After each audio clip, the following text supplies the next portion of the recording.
Episode 1. Introduction of Power. Kingdoms. Many centuries ago, during the early medieval period, large areas of residence were organized into kingdoms, each ruled by a king. Within these kingdoms, there were various villages and cities where people lived and worked, which were also ruled by nobles or lords depending on the kingdom. While the poor huddled in tents, families earning a decent living enjoyed sturdy homes crafted from wood or brick. Those with even greater wealth flaunted their opulent residences, blending both materials to create lavish adobes that stood as a testament to their prosperity. All villages and cities had shops owned by skilled individuals, such as blacksmiths, hunters, and crafters, selling various accessories. There was a lot to spend their earnings on, but if a man didn't work, he didn't eat. In most kingdoms, payments were known as krugers, coins that could be made of three components, such as gold, silver, and copper. Gold, of course, was the highest in value, with silver being next in line. It still took 100 silver krugers to equal the price of 1 gold. Although villages possessed a variety of different jobs one could do, not everyone could do every job in a particular village. Village laws imposed such restrictions, set by the kings and nobles or lords, once agreements were concluded. Touching up further on laws. Certain laws had to be put in place due to the amount of crime that existed even back then. Stealing, killing, and even assault were popular crimes back then. People even participated in illegal weapons trade, selling certain weapons that were illegal for regular villagers to have. With the laws also came the existence of peacekeepers. Peacekeepers were a force that acted similarly to what's known as the police. They would walk or ride horses through a village or city, mostly in groups of 4, patrolling different areas with their weapons always by their sides to ensure safe living for decent people. They were paid by a king who would send it to a noble or lord who would then pay the peacekeepers. If a villager breaks a law, the peacekeepers have not witnessed and are reported to them. After being caught, the suspect must stand before the noble or lord who would decide the punishment. However, depending on the severity of said crime, the suspect may even have to stand before the king himself. Some kings may order banishment, imprisonment, or the loss of a limb. Either way, if the king had to be involved, people knew it was a serious crime. Because of the duties as a peacekeeper, it was one of the highest paying jobs in all the kingdoms, next to becoming a military soldier, which was the highest paying. This was due to the responsibility they carried of protecting entire kingdoms from attacks by corrupt kings who sent their military in for invasions. Many villagers had their hearts set on being either a peacekeeper or a military soldier, with finances being a common purpose. This was especially true in the kingdom of Valarira, as one would obtain guaranteed financial freedom with no questions asked. Unfortunately, not everyone in that particular kingdom could become a soldier or peacekeeper. In the first place, there were trials one had to overcome, yet once completed the process was automatic with the addition of a ceremony hosted by the king. However, to even be allowed to trial, one would have to be born a gifted, second-hand gifted, or possess the knowledge of essence surge. In the beginning, about 45% of the world's population were gifted. Gifted were individuals who were unexplainably born with immense powers or abilities, allowing them to exceed above normal human expectations in combat and a plethora of other activities. The percentage of gifted people grew during a period of time when kings would force gifted individuals into marriage with either other gifted or normal beings in order to create an offspring, or offsprings, once they were old enough. Whether they were both gifted or not, the chances of creating a second-hand gifted were astounding. No one knew why these people were born in such a way, which was the reason for the name in the first place. During that time, kings would also make gifted individuals join the military, but the kingdom of Valarira would only subject them to trial. Second hands were compelled to train and learn to fight from a young age, so they could undergo a variety of trials once they reached the appropriate age. However, a few years later the people of Valarira no longer needed to be forced onto trails. Due to the financial gains and benefits, people willingly wanted to join. The kingdom of Valarira was the richest in the world, literally built atop a gold and diamond mine. It was discovered by 4 founders who will always be remembered by the villagers. They began by building the metropolis of Wakahira, the largest in Valarira and the world. The size of Wakahira alone was like 5 villages put into one. Being a soldier or peacekeeper in Valarira meant he or she would not lack for anything. The king paid only in gold krugers, allowing anyone to buy whatever their hearts desired without a second thought, along with common respect from regular villagers. The king of Valarira did this because, once their riches were discovered by people across the lands, they became a target for corrupt kings.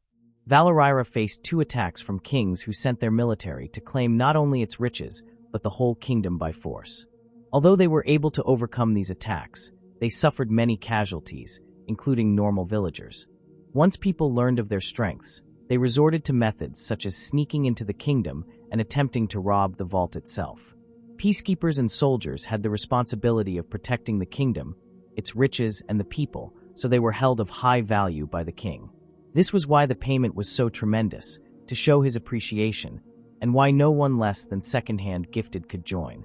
However, those who learned to activate the essence surge technique have been known to be accepted. That law was one of the reasons some non-gifted individuals showed envy and resentment towards the gifted in said kingdom.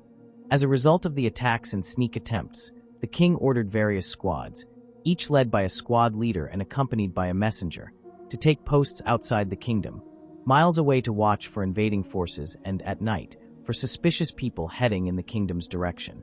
Unfortunately, not all attempts were committed by invaders.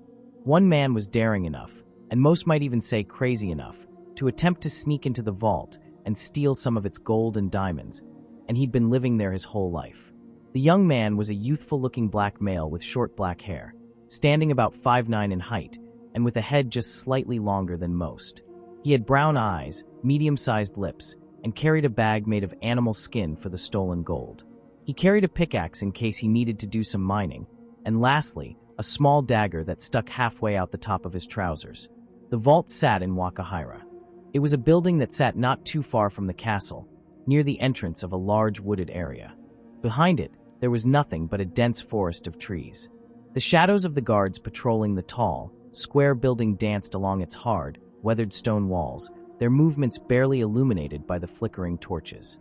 The building stood ominously against the starry night sky, a silent sentinel over the diamond and gold mine below.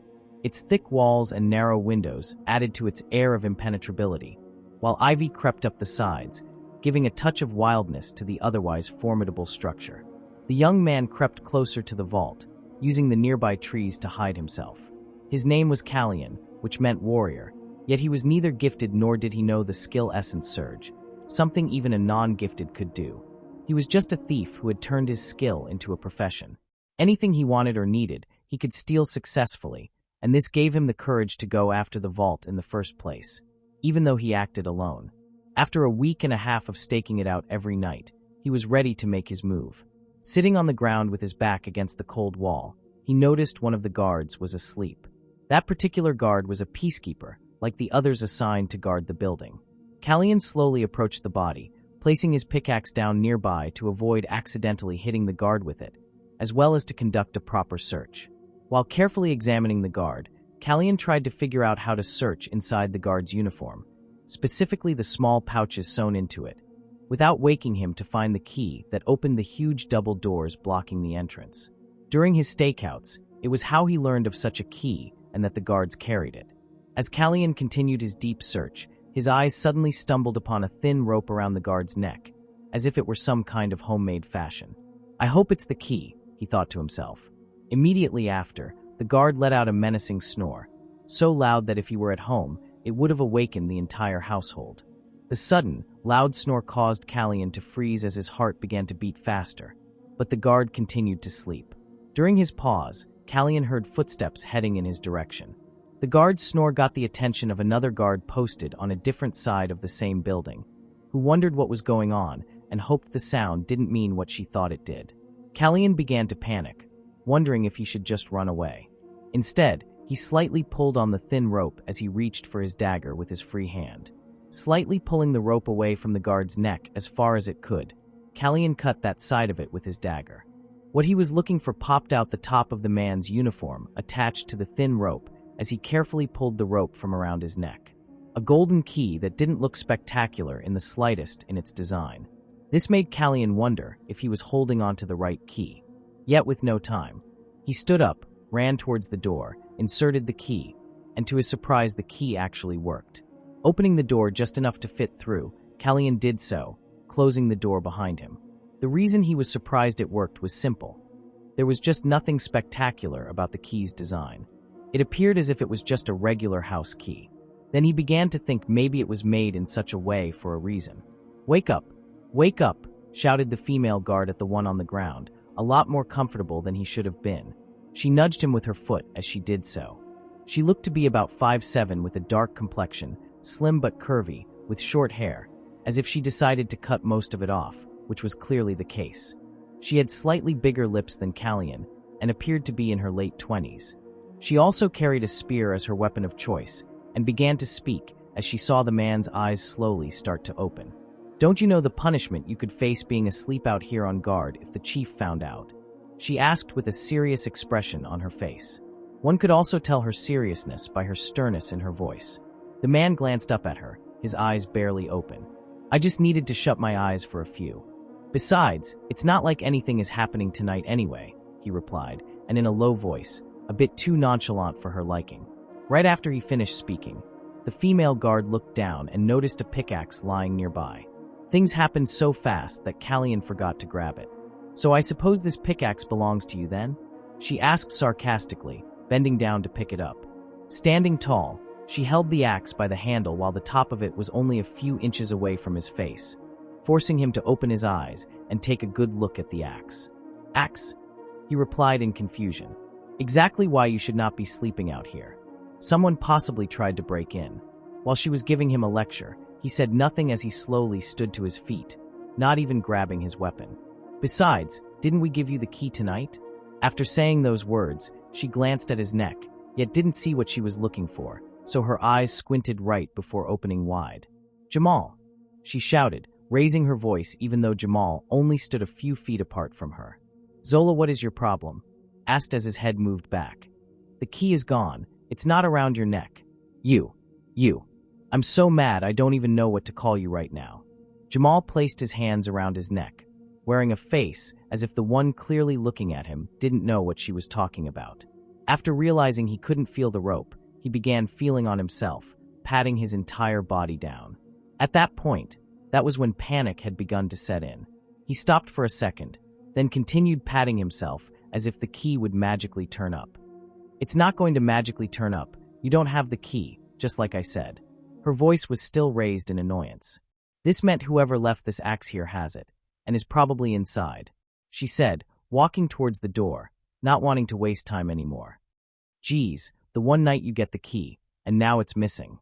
This better not be an inside job," as she entered the double doors. "Don't do me like that now," he replied, grabbing his mace off the ground and following. As Callian stepped inside the vault, he was greeted by a long, dimly lit hallway. The torches flickered along the stone walls, casting dancing shadows that gave the place an eerie ambience. The hallway stretched out seemingly endlessly, with numerous chambers on either side. Each chamber had heavy wooden doors, some slightly ajar with chatter among other guards coming from a few of them. They also revealed glimpses of what lay within.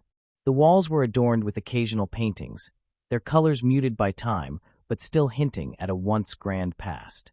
The air was cool and carried a faint scent of damp stone and old parchment. Assuming what he was looking for might be in a chamber, he decided to take a chance at opening one, hoping he wouldn't find more guards instead.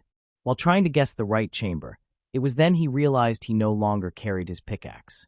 "Oh crab!" he couldn't help shout, immediately covering his own mouth. Just after, he heard the sound of a door closing, followed by footsteps and chatter, coming down the long hall.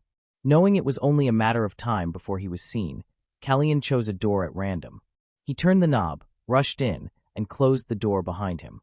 In front of him was a room filled with various weapons and shields racked on the walls, as if it were displayed at a local blacksmith shop. "Well, I guess if they need to protect this place it makes sense," he whispered to himself, walking towards the weapons. He stood in amazement, having never seen so many weapons in one spot. No shop in the world had as many weapons as what he was looking at. Although he was a thief, he also had a fetish for knives and blades. Noticing and stepping towards the daggers, he grabbed the one he thought had the best appearance. It had a half-black, half-gold handle. The blade was the same size as his current, yet had much more of a shine to it as it looked to have just been polished. "I can replace my current one with this one, Or maybe I'll just keep both, he thought, right before hearing footsteps getting louder and louder. Callian turned completely around facing the door, almost forgetting he wasn't supposed to be there, just that quickly. The door swung open, and Zola stood by the door as she scanned every inch of the room before her, with her eyes. I don't see anything, she informed, but let's keep moving. The door closed, and the two continued the search, progressing down the hall. The reason they had not seen Callian was because upon hearing the footsteps, he turned around and ran towards the wall, knowing that when the door swung open it would cover his body. His heart thumped while the door stood open, so loudly he thought they might hear it. Letting time pass, Callian waited patiently until he thought the coast was clear. Opening the door he had entered the room from, Callian stuck only his head out, looking both ways before stepping all the way out and continuing down the hall. He slowly opened a few doors until he reached the final door at the end. It didn't sit on either side, but instead on the back wall at the end of the hallway. Walking inside with caution, to what came as a big surprise, he saw nothing but a few flickering torches and a wooden ladder that led underground. The top of the ladder was leaning against the square-shaped hole in the ground. The gold mine has to be down there, he thought, and proceeded down the ladder with slight hesitation. As Callian entered the cave, his head was on a swivel even before stepping off the ladder. The room was dark. Too dark, with nothing but dimly lit lanterns on one side. Looking in that direction, he began to advance. As he got closer, he was drawn by the glint of gold illuminated by the lanterns. It was a faint glow, but enough to make it recognizable. Before him lay a vast expanse of gold and diamond stones, spread out like a bed of treasure. If only I had my pickaxe. It's that damn guard's fault. If he hadn't snored so loudly I'd still have it, he said in frustration, speaking to himself. But as he turned to the right, he realized mining wouldn't be necessary any longer, as another cluster of lanterns, halfway up the wall, revealed an even larger pile of riches, standing about 7 feet tall. The sheer abundance almost made Callian's eyes pop. He couldn't believe his luck so far, but he knew he had to move expeditiously, or it wouldn't last long. He readied his bag and began filling it with gold, a grin spreading across his face as he marveled at how far he'd come. Within minutes, his bag was so heavy he could barely lift it. Maybe I overdid it a bit. Though if I can just get this out of here, I'll be rich for an extremely long time. Stumbling towards the ladder, he suddenly felt a freezing sensation creeping up his leg. What the heck? Is this a trap? He wondered with concern. Freeze! A female voice commanded from the darkness. Slowly, torches began to light up, revealing 4 guards approaching, each with lit torches aside from one who held an unlit torch in one hand and a ball of fire in the other, with his palm facing upward, some inches from his face. In one smooth motion, the fire flowed from his palm to the torch. You really thought you could steal from us that easily? Not while the strongest peacekeepers in the world are on the job, proclaimed Zola proudly after closing the distance. Callian struggled but couldn't budge. His entire lower body was trapped in thick ice, and there was nothing he could do. His heart began racing once more. I knew if we couldn't find you up top that you would eventually end up down here. As if we don't know what you're here for. Do you think you're the first one to try breaking in here? We know what we're doing, Zola continued, now close enough to look directly in Callian's eyes. What is your name? Speak now, the guard with the fire powers demanded. Callian didn't reply. He just looked at the 4. Don't want to speak, huh? How about I make you talk? He said in a threatening voice as he slowly approached Callian. In the palm of his hand, another flame arose. It's okay, Jamal spoke, trying to calm his colleague down. We will report him to the king either way. At the same time, he was hoping the other 2 didn't realize he was the one with the key. Too many people had tried to steal it, and because they didn't want to lose it in an attempt to hide it, they thought it would be safer if a guard just wore it. Well, every guard but Jamal. And do you know what the king will do to you? The fire guard asked in a low, deep voice. But before giving Callian a chance to answer, he was already shouting. He will cut both of your arms off. Tiny drops of spit flew out of his mouth and landed on Callian as he yelled in his face. I'd rather that than your nasty spit in my face, Callian replied, wiping his face at the same time. Funny man, huh? Let's see if you still have those remarks when the king is done with you. What kingdom are you from? The fire guard continued interrogating. This one, Callian replied, and to that everyone was taken aback. I find that hard to believe since you should know better. Know how strong our military and peace forces are. You are surely the first one from Wakahira, or any of our villages, to try and break in here. Regardless, we are going to keep you locked up here. That way, we can escort you to the king first thing in the morning. After all, it is close by. With that said, everyone besides Kallian headed up the ladder. Even the two who were already down there before Zola and Jamal showed up. Kallian was left to thaw since his bottom half was freezing, surrounded by all that gold and couldn't even escape with it, or without it.